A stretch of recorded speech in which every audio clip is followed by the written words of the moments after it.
झारखंड विधानसभा में सर्वदलीय बैठक अध्यक्ष के कार्यालय में बुलाई गई है।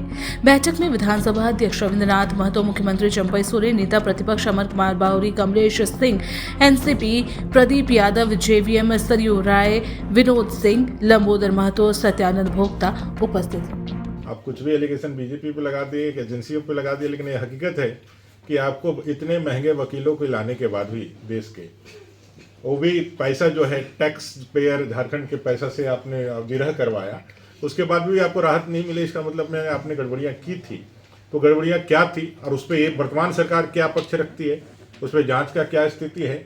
जेसीसी सीजीएल में जिस तरह से अपराध हुआ है, हम लोगों ने डे फर्स्ट से कहा है कि एसआईटी की जांच जो है वो छोटे मछलियों तक ही होगी। जब इसका दायरा बढ़ करके जो इसमें इन्वॉल्व लोग हैं, जो व्हाइट कॉलर तक हैं, जो मंत्रिमंडल तक जाता है, वहां तक जब इसके गिरबान हाथ पहुंचने लगेगा तो एसआईटी की जांच को या तो धीमी कर दिया जाएगा, इसको डाइवर्ट कर दिया जाएगा। इस पूरे मामले में न्याय बच्चों को और झारखंड को तब मिलेगा जब आप सीबीआई जांच की अनुशंसा करें।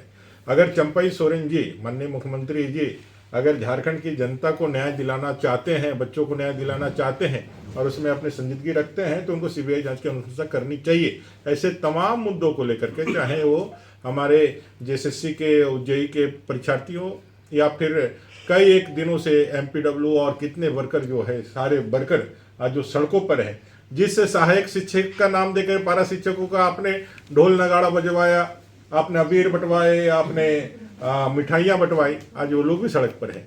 तो झारखंड की सरकार सभी को ठग रही है। और सबसे मजेदार बात है, अब अबो आवास को लेकर के इनका पूरा फोकस है। अबो आवास की स्थिति ऐसी है कि ग्राम सभा में जो प्रायोरिटी दी गई, वो ग्राम सभा को इन्होंने खत्म कर दिया। 20-25 हजार रुपया लेकर के इन्होंने लाभुकों की सूची बनाई है। ग्राम प्रधानों का, ग्राम मुखियाओं का कोई उसमें भूमिका नहीं है और सभी जगह डीबीटी का करके हमने दिया है, ऐसा ये अनाउंस कर रहे हैं। बड़े बड़े हैंगर लगाए जा रहे हैं, लाखों करोड़ रुपए खर्च किए जा रहे हैं सरकारी आयोजन में।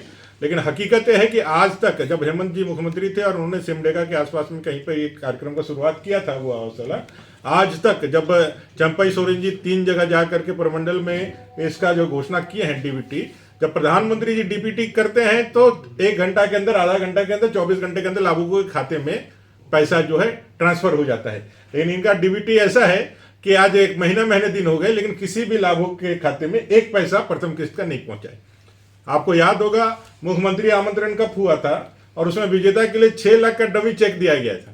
वो डमी चेक डमी ही रह गया है, आज तक उसके विजेता के खाते में 1 पैसा नहीं गया है। तो आप समझ सकते हैं ये सरकार, ये गठबंधन का ही डीएनए ठग कर रहा है।